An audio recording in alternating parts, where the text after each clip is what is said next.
Hi everyone, this is Tolhas Damanik from Agenda. We are now in Bangkok, and here with me now Dr.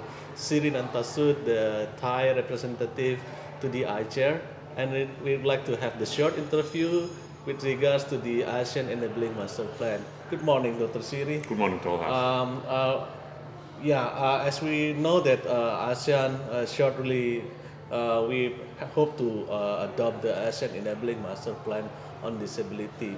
My first question to you: why it is important for the ASEAN to have the ASEAN Enabling Master Plan on Disability?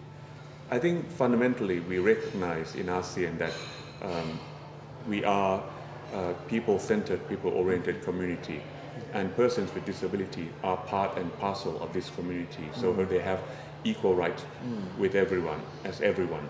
So we want to make sure that they really belong. They are really, this community is inclusive. What we need to do is to make sure that in terms of at the regional level, we have a document which maps out relevant priorities for the pillars of ASEAN, political pillar, economic pillar, social and cultural pillar, to relate, to do something for and with persons with disabilities. So I know that the ideas or the first ideas of this, the first time we developed the task force is to ensure the mainstreaming the right of the person with disability in those three pillars of ASEAN. What does it mean, Dr. Siri, mainstreaming the right of person with disability in those three pillars community of ASEAN? It means that we would like to see actions pertaining to persons with disabilities across the three pillars. Generally, people perceive, have this notion that persons with disabilities are attached to social welfare pillar, which is the third pillar of ASEAN. We see few action lines or few actions or programs from the other two pillars, the political body and the economic body of ASEAN. So we want to make sure that they really relate politically and economically. So this effort for, we have been doing this for 3 years now, in terms of establishing a task force, is to ensure that all the pillars relate themselves to persons with disabilities.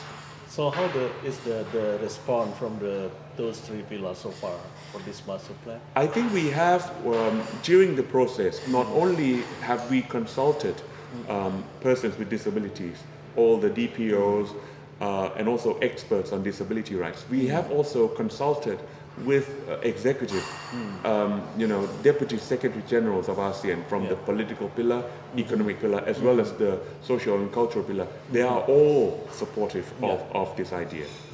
Okay, so once this an ASEAN Enabling Master Plan is adopted by the summit, what do you think the biggest challenge for ASEAN and also the ASEAN member state in the implementation of this master plan? Well, all ASEAN member states have ratified the Convention on the Rights of Persons with Disabilities, or CRPD. The most important challenge is, of course, implementation. So we know that having commitment on paper is one thing. Implementing them is another thing. So we want to ensure that once we have this master plan adopted in November in the summit, under Singapore chairmanship, we can move forward to see implementation being concretized and operationalized. So how ASEAN can, support the implementation?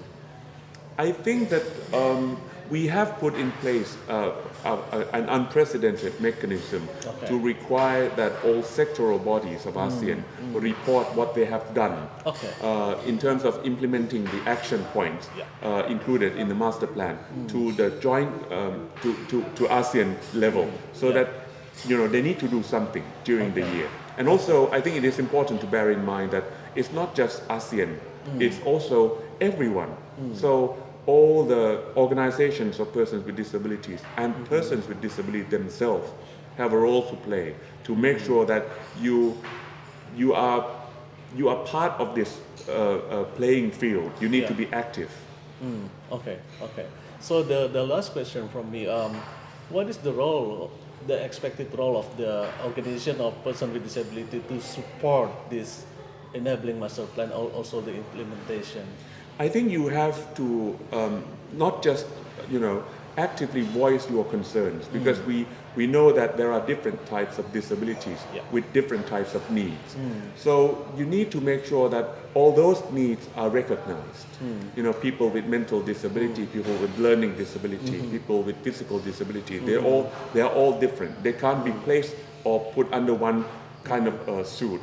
So you need to make sure that to the ministries, to the government officers, whenever they go to meet in ASEAN, you need to make sure that they recognize your needs. Accessibility is, I think, the first port of call.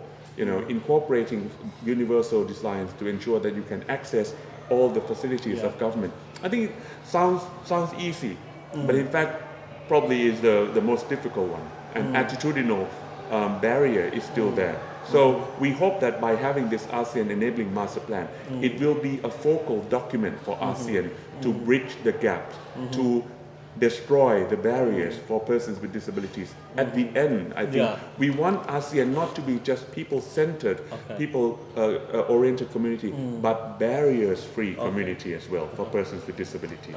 Okay, Dr. Seree, I know that you are the representative of the Thailand to the AICHR, and I know this year will be your last year with the AICHR.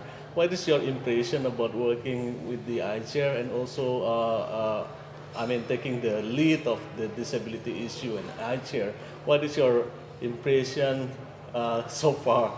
Well, I think I'm very proud to be able to work with groups of persons with disabilities and work to promote and protect their rights, to concretize and finalize this master plan.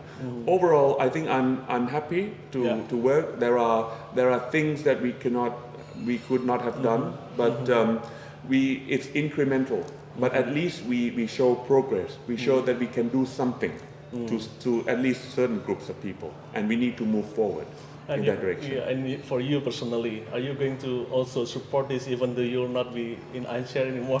The rights of persons with disabilities have been in my heart, and they always will be with me. So whatever I can do, I will. Okay, thank you very much, Dr. Seree. We appreciate your time with us. Okay, everyone, thank you very much for your attention, and see you from Bangkok. Bye-bye. Thank you very much. Goodbye.